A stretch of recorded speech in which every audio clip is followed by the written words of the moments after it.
अस्सलाम वालेकुम दोस्तों, मेरा नाम है लियो रमेशी की तरफ मौजूद है दाऊद और आप देख रहे हैं इस वक्त क्रिकेट लवर एडी शो को। दूसरा आप लोग से बात करने जा रहे हैं, बात करेंगे जी आज आपके साथ टॉप न्यूज का सेगमेंट है, आपसे शेयर करेंगे। नंबर 1 पे आप लोग से बात करने जा रहे हैं, जो हमारे पास अपडेट आ रही है वो आ रही है शादाब खान के हवाले से कि शादाब खान को T20 कप्तानी मिलने वाली थी। किसके कहने पर शादाब को T20 की कप्तानी नहीं दी गई, इस पर बात करेंगे। बात करेंगे कि कल जो वेदर है पाकिस्तान और न्यूजीलैंड के दरमियान, जो अब सुबह 3 बजे मैच शुरू होना है, मुश्किल लग रहा है वो मैच, बारिश के बहुत सारे इम्कानात है, उस पर बात होगी। चैपमैन आउट हो रहा है भाई, गुड न्यूज है पाकिस्तान के लिए। बैड न्यूज क्या है वो मैं बताऊंगा आपको। चलो गुड न्यूज इन्होंने बता दी कि आह कौन रहा है जिसने पाकिस्तान को कितना तोड़ा है, रेस्ट से बात करेंगे। प्लेइंग 11 में एंट्री हो रही है भाई मामूल हक की, इस पर बात करेंगे। और उस्मान कादिर तैयार है कहां से खेलने के लिए, ऑस्ट्रेलिया, इस पर ही बात करेंगे। तो अगर आप हमारे चैनल पर पहली बार चैनल को सब्सक्राइब करें, साथ ही बेल आइकन भूलिएगा। तो उम्मीद करते हैं ईद का जो आज दूसरा दिन है, वैसे तो ईद बड़ी स्पीड से जा रही है, तो वो आपका जो है वो अच्छा गुजर रहा होगा और आप जो है वो बेहतरी की तरफ जो है ईद के दूसरे दिन जा रहे होंगे। आपका कैसा गुजर रहा है? नहीं, अच्छा गुजर रहा है ईद का, बस मामला थोड़े से खराब है, थोड़ी सी शिकायत है, लेकिन अच्छी गुजर रही है ईद। आपको पता है कि ईद जिस तरह इंतजार किया जाता है गुजरती बहुत स्पीड में, वो तेजी में निकल रही है। देखो दूसरा दिन आकर शाम 7 भी बज गया। तो खैर जी, इस वक्त जो अपडेट आ रही है वो आ रही है शादाब को लेकर। तो शादाब के हवाले से फैसला कर लिया गया था कि न्यूजीलैंड का जो टूर है इसके ऊपर जो है शादाब खान को ही T20 की कप्तानी दी जा रही थी। सारे मेंटोर्स, जो आपको पता है कि 5 मेंटोर रखे हैं, जिसमें मिसबा है, आपके सरफराज अहमद हैं, आपके शुएब मलिक हैं, तो 5 मेंटोरों ने मिलकर जो है फैसला कर लिया था कि शादाब को T20 की कप्तानी सौंप दी जाए। लेकिन पीसीबी के जो ऑफिशियल हैं उन्होंने मना कर दिया कि शादाब को T20 की कप्तानी ना दी जाए और आगा के साथ जो कंटिन्यू किया गया। अब उस ऑफिशियल का नाम नहीं बताया गया, माइट भी वो आपके चेयरमैन हो सकते हैं या माइट भी कोई भी हो सकता है, बट उसका नाम मेंशन नहीं किया गया। बट ये खबर आई है दोस्तों। देखिए बिल्कुल, मैं और अली जब रोज न्यूज के टीवी चैनल पर गए थे तो वहां पर भी हमने ये खबर ब्रेक की थी। जब रोज न्यूज ने हमें इन्वाइट किया था तो हमने वहां पर ये बात की थी कि शादाब को कप्तानी दी जा रही थी। और अब जो ये बड़ी एक रिपोर्ट आई है जिसके मुताबिक वो जो हमने उस टाइम खबर दी थी उसकी आज तस्दीक भी हो गई है, क्योंकि हमने वहां टीवी पर बैठ के ये अपडेट दी थी कि सबसे पहले हमने खबर दी थी कि शादाब को कप्तानी देने जा रहे थे और फिर लास्ट मोमेंट पे उनका नाम चेंज किया गया। तो आज जो डिटेल रिपोर्ट आई है उसमें ये नाम मेंशन है कि शादाब को कप्तानी देने का फैसला हतमी कर लिया था। टीम मैनेजमेंट ये चाहती थी कि शादाब को कप्तानी दे दी जाए क्योंकि वो एग्रेसिव है, उन्होंने PSL का टाइटल भी जितवाया है, प्लस मेंटोर भी कुछ चाहते थे।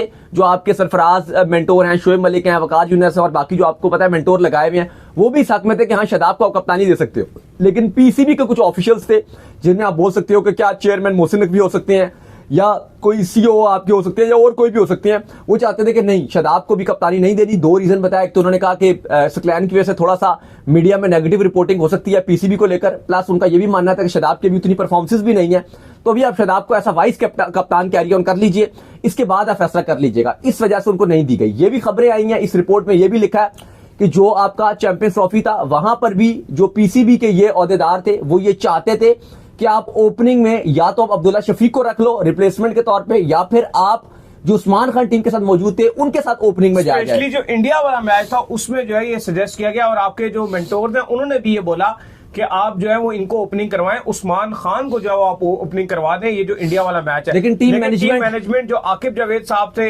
वो इस चीज से इनकारी हो गए और उन्होंने कहा कि नहीं, हम जो है उस्मान खान को ओपनिंग नहीं कराएंगे ओडीआई में। उन्होंने कहा कि जो बाबर आजम है हम उन्हीं के साथ ओपनिंग करना चाहते हैं। इवन पीसीबी में और काफी कुछ मेंटोर से वो ये चाहते थे कि आप जो वो ये काम ना करो, आप बाबर आजम को 1 डाउन पर ही खिलाओ जो नंबर 3 दुबई वाला जो मैच है ना, उसमें उनका ये मानना था कि उस्मान खान का दुबई में एक्सपीरियंस है तो वहां पे वो ओपनिंग और एशियन कंडीशन में भी उनका अच्छा खासा एक्सपीरियंस हमने देखा। 2 साल से PSL में भी बहुत अच्छा ही कर रहे हैं, बहुत ही शानदार ही परफॉर्मेंस है उनकी। तो इन कंडीशन में तो उस्मान खान को ये सूट करती थी कंडीशन, तो वो इसलिए चाहते थे। लेकिन बहरहाल एंड में आकिब जावेद और जो टीम मैनेजमेंट थी चैंपियंस ट्रॉफी की, उसने कहा नहीं, हमारा यही डिसीजन रहेगा। सिलेक्टर्स हो गए जो आपके शफीक अलीम डार और आकिब जावेद साहब ने मिलकर ये फैसला किया नहीं, हम बाबर आजम को ही ओपनिंग कराएंगे। और उसके बाद हमारे सामने ही चीजें थी कि उन्होंने भी इतना पोटेंशियल पे नहीं खेला और ओवरऑल पाकिस्तान टोटली फ्लॉप हो गया था। बिल्कुल।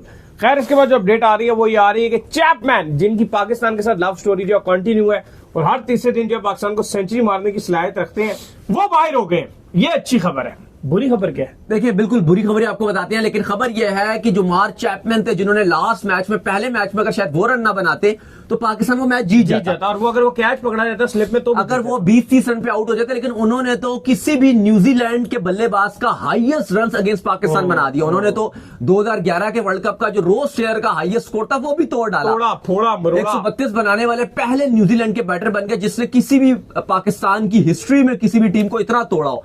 तो वो प्लेयर बाहर हो गया, ये यकीनन तौर पर गुड न्यूज है, क्योंकि जल्दी अपने पहले 3 खिलाड़ी आउट कर दिए थे। लेकिन बुरी खबर ये है कि सैफर्ट आ गए। और सैफर्ट वो है जिसने आपको T20 में तोड़ा, फरोड़ा, मोड़ा। चैपमैन ने तो फिर भी टाइम लिया, ये टाइम शैम कोई नहीं लेता। ये पहली बॉल से शुरू होता है और आखिरी बॉल तक ये कूटी जाता है। दाऊद साहब सिर्फ कूटता है आपको। नहीं देखो, टिम सैफर्ट यकीनन तौर पे खतरनाक ऑप्शन है, लेकिन फिर भी अगर आप देखो तो मार्क चैपमैन ना एक पर्सनली पाकिस्तान के साथ खेलता है दोनों फॉर्मेट में। टिम सैफर्ट तो वन साइड कर देता था। लेकिन शुरू में आप शायद फिर भी विकेट शिकेट को चटखा दो, लेकिन एक ऑप्शन रहेगा कि जो ओपनिंग आप फिर भी शायद कुछ एक आध पकड़ लो, क्योंकि मिडिल ऑर्डर में चैपमैन ज्यादा खतरनाक है। लेकिन देखो अब वही बात है कि सैफर्ट की जो अभी T20 में फॉर्म गई है वो तो आप डरोगे, क्योंकि इसने जिस तरह से रन बनाए हैं 5 मैचेस में रन बनाए हैं। बल्ला इसने उठाया होता है ऊपर से, और ये ऐसे बल्ले को चप्पू की तरह लेकर आता है और हालत बुरी कर देता है। मार मार मार मार पाकिस्तान का जो है बेड़ा गर्क करके रख देता है। अच्छा, टिम सैफर्ट ने 5 मैचों में रन बनाया। अगर आप देखें तो पहले मैच में 29 गेंदों पे 44, दूसरे मैच में 22 गेंदों पे 45, तीसरे मैच में 9 गेंदों पे 19, फिर 22 गेंदों पे 44, फिर आखिरी मैच में 30 जो किया है ना 38 गेंदों पे 97। ये अगर आप अंत बचा दी इसकी, अगर आप एवरेज देखोगे तो ये तो कमाल है ही है। प्लस जो स्ट्राइक रेट है वो भी 200 प्लस का नजर आ रहा है। वैसे कराची किंग्स बड़ा खुश है आजकल, उन्होंने ले लिया उनके उन्हीं की टीम में ना सैफर्ट। लास्ट टाइम तो नॉर्मली खेल रहा था कराची किंग्स की तरफ से, लेकिन इसकी जो इंटेंट नजर आ रही है उसकी वजह से कराची बड़ा खुश है कि भाई बहुत मजा आने वाला है। छोड़ेगा ये यहाँ आके। वैसे तो कराची के पास बड़े अच्छे अच्छे प्लेयर है, डेविड वार्नर भी इसको ज्यादा उधर से कॉन्फिडेंस इसलिए भी मिल जाता है, ग्राउंड बड़े छोटे होते हैं। वो बात ठीक है, लेकिन वो जो उसका इस फॉर्म में तो कभी भी ये न्यूजीलैंड की तरफ से सैफर्ट नहीं खेला ना कि 5 के 5 T20 में रन बनाए हो, तो ये कॉन्फिडेंस है। अब देखते हैं कि कल उसको मौका मिलेगा खेलने के लिए। बाय द वे मैच दोपहर सुबह वहां हमारे रात के 3 बजे खेला जाएगा और उनके जो है लोकल सुबह 11 बजे मैच खेला जाएगा। बिल्कुल जी। इसके बाद जो अपडेट आ रही है हमारे पास, वो अपडेट आ रही है पाकिस्तान की प्लेइंग 11 को लेकर। तो पाकिस्तान की प्लेइंग 11 में जो है इमामुल हक जो है वापसी करने जा रहे हैं। जैसे कि हमने आपको बताया था कि उस्मान जो आपके थे उस्मान खान, वो हैमस्ट्रिंग इंजरी की वजह से जो बाहर हो गए थे, तो उनकी जगह पर जो है इमामुल हक को जो है मौका मिलने जा रहा है। बड़े कॉन्फिडेंट है इमामुल हक, आए हुए भी थे, बात भी कर रहे थे। एक सेकंड तब्दीली भी पॉसिबल है जो मोहम्मद अली की जगह पे हो सकती है। क्या कहानी है जी? देखिए बिल्कुल, पाकिस्तान 2 से 3 तब्दीलियां करने के लिए जा रहा है। कल की पाकिस्तान की 11 में पहली जो बड़ी तब्दीली है वो तो ये है कि आपके इमामुल हक ने आज बड़ी ही जबरदस्त किस्म की प्रैक्टिस की। मीडिया से भी उन्होंने बात की, बड़ी हार्ड प्रैक्टिस वो करते हुए नजर आए और वो कहते हैं जी कि पूरी तरीके से मैं तैयार हूं। उनसे सवाल पूछा गया कि थोड़ा सा बाउंस है, बाबर रिजवान थोड़ी सी स्ट्रगल भी कर रहे हैं, तो उन्होंने कहा कि देखिए उनका 4था-5वां दौरा है इनका, तो वो जल्द ही इन कंडीशन में अपने आप को तैयार कर लेंगे। वैसे समझ नहीं आया कि वो ट्रोल कर रहे थे, लेकिन जाहिर है वो ट्रोल नहीं कर रहे थे, वो यही बात कर रहे थे कि ठीक है बेशक उनको भी प्रैक्टिस में अनकंफर्टेबल नजर आ रहे हैं, लेकिन उम्मीद की जा रही है कि वो जल्दी सेटल हो जाएंगे, क्योंकि बाबर रिजवान को भी थोड़ी सी मुश्किल हो रही है। हैमिल्टन में थोड़ा सा बाउंस भी अच्छा मिलता है, लेकिन उम्मीद की जा रही है कि वो भी अच्छी परफॉर्मेंस दिखाएंगे। बिलखसूस बाबर आजम लास्ट मैच में बड़ा शानदार खेले थे। एक तो ये तब्दीली होने जा रही है कि इमामुल हक ओपनिंग करेंगे अब्दुल्ला शफीक के साथ। उस्मान खान ऑलरेडी हैमस्ट्रिंग की वजह से बाहर हो चुके हैं। इसके अलावा खबर यह है कि मोहम्मद अली को बाहर किया जा रहा है और उनकी जगह स्पिनर को खिलाने का फैसला किया गया है। सुफियान मुकीम के ज्यादा चांसेस हैं, इब्रार भी लाइन पे है, लेकिन सुफियान के ज्यादा चांसेस हैं कि वो, क्योंकि लास्ट मैच में उन्होंने बड़ी अच्छी बॉलिंग की थी, जब उनको मौका मिला था 2 ही ओवर में बड़ी शानदार बॉलिंग की थी, तो उनको खिलाने का चांस है। प्लस टीम मैनेजमेंट ये भी सोच रही है कि जो 5वां बॉलर की कमी है क्या उसको फहीम अशरफ पूरी कर सकते हैं या नहीं, और एक तरह से चौथा फास्ट बॉलर भी हो जाएगा, प्लस बैट्समैन भी हो जाएगा। तो अगर उनको चांस मिलता है तो फिर तैयब ताहिर को बेंच में बिठाकर फहीम अशरफ को भी ये ट्राई कर सकते हैं। तो ये 2 से 3 पॉसिबल तब्दीलियां, लेकिन 2 तब्दीलियां तो कंफर्म्ड है कि एक इमामुल हक आ रहे हैं और एक मोहम्मद अली की जगह स्पिनर को डालेंगे। लेकिन पिच क्योंकि बाउंस है हैमिल्टन का, और थोड़ा सा प्लेइंग 11 में इसलिए भी थोड़ी सी कंफ्यूजन है, क्योंकि अभी जो इन्होंने कुछ डिसाइड जरूर किया प्लेइंग 11, लेकिन खबरें ये भी हैं कि ये कल तब्दीलियां कर सकते हैं, और उसकी वजह है मौसम। कल क्योंकि न्यूजीलैंड में टोटल बारिश दिखा रहा है वेदर, और अगर मैच छोटा होता है या ओवरकास्ट कंडीशन होती है तो शायद उसकी वजह से फिर ये एक डिफरेंट डिसीजन ले और फिर फैसला करेंगे भाई ना खिलाओ जो आपका स्पिनर है, शायद उस वजह से ये बाहर भी कर दें क्योंकि बारिश रहेगी। कल का वेदर बहुत खराब है हैमिल्टन का। अगर वेदर की बात करें तो लोकल टाइम के मुताबिक सुबह 10 बजे से बारिश शुरू हो जाएगी, और मैच जो हैमिल्टन के लोकल टाइम के मुताबिक सिडन पार्क में खेला जाना है वो सुबह 11 बजे खेला जाना है न्यूजीलैंड के टाइम के मुताबिक। हमारे टाइम के मुताबिक 3 बजे, पाकिस्तानी टाइम के मुताबिक रात को 3 बजे, और यहां के रात से 2 बजे बारिश शुरू हो जाएगी और वहां सुबह 10 बजे से बारिश शुरू हो जाएगी। है बीच में कभी 20% है, कभी 30% है, कभी 40% है जो बारिश का है, बीच में शायद रुक भी जाए। लेकिन जिस तरह का मौसम है, काले बादल रहेंगे और उम्मीद की जा रही है कि ये बारिश पूरा दिन रहेगी और टाइम के मुताबिक शाम को 7 से 8 बजे तक बारिश रहेगी और हल्की हल्की बारिश लगी रहेगी। तो यह भी हो सकता है कि शायद इतनी बारिश के बाद मैच पॉसिबल भी ना हो, या अगर मैच पॉसिबल होता है तो शायद छोटा मैच हो, और अगर छोटा नहीं भी होता बीच में अगर क्योंकि स्टार्टिंग जो टाइम है पहले 2 घंटे उसमें 20% रेन फोरकास्ट बता रही है, तो अगर आप टॉस करके मैच में शुरू हो भी गए और एकदम बीच में बारिश आ गई या बार बार आपको अंदर जाना पड़ा, बारिश हो गई फिर वापस आए फिर बारिश होगी, तो यह भी हो सकता है कि मैच का एंड में जो नतीजा है वो डीएल मेथड के तहत भी निकले या बीच में ओवर्स की भी कटौतियां होती रहे।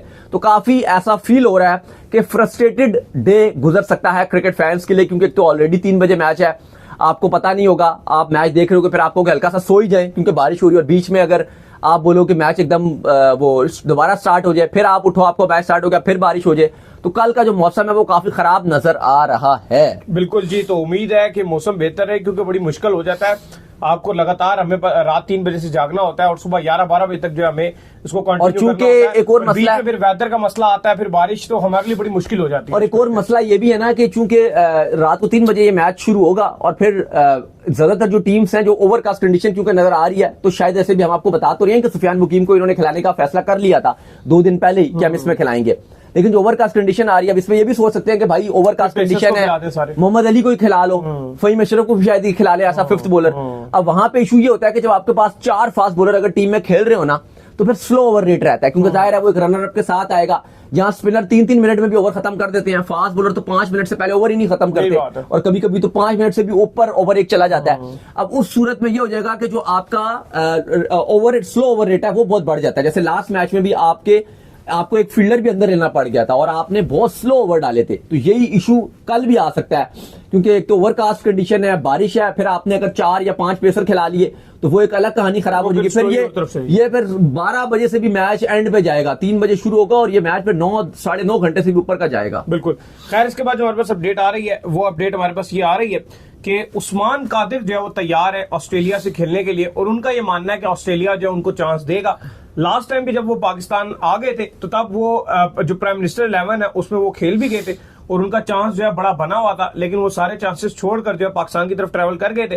फिर पाकिस्तान में आपको पता ही है कि उनके साथ क्या हुआ, लेकिन उनकी अपनी परफॉर्मेंसेस भी नहीं थी। जब उनको इंडिया वाले वर्ल्ड कप में भी चांस मिला 2023 में, तो बीच में फुल टॉस से मारते थे, तो ये उनका सबसे बड़ा मसला। देखिए, बहुत मसला था उस्मान कादिर का कि वो फुल टॉस बॉलें बहुत डालते थे और वो उनका मशहूर हो गया था, मीम्स मशहूर हो गई थी क्या कि right arm full toss bowler. लेकिन अब खबरें ये है कि उन्होंने कहा कि मेरा बिल्कुल ये राइट डिसीजन था, मैं बिल्कुल राइट डायरेक्शन पे जा रहा हूं, जो मैंने पाकिस्तान को छोड़ा मैं ऑस्ट्रेलिया आ गया हूं, ये बिल्कुल मेरा राइट डायरेक्शन है और मैंने राइट डायरेक्शन पे ये डिसीजन लिया है और बिल्कुल मैं सही सिम्त पे जा रहा हूं, मेरी भरपूर प्रैक्टिस है, भरपूर मेहनत कर रहा हूं और मेरा गोल यही है कि ऑस्ट्रेलिया की मैंने नुमाइंदगी करनी है। वैसे अगर आप ऑस्ट्रेलिया की बात करो तो चांस मिल भी सकता है, क्योंकि अभी ऑस्ट्रेलिया के पास जैम्पा और लियोन टेस्ट में होते हैं, और जैम्पा जाहिर है ये टेस्ट तो नहीं खेलेंगे, रेड बॉल तो नहीं खेलेंगे, इनका भी फोकस T20 पे मेनली है और ओडीआई भी ये चाहते हैं, लेकिन T20 ये खेलना चाहते हैं मेनली, तो जैम्पा ही T20 का पार्ट है। तो ठीक है, अभी ऑस्ट्रेलिया ने बीच में तनवीर सांगा वगैरह को चांसेस दिए, लेकिन अभी तक वो कुछ खास कर नहीं सके।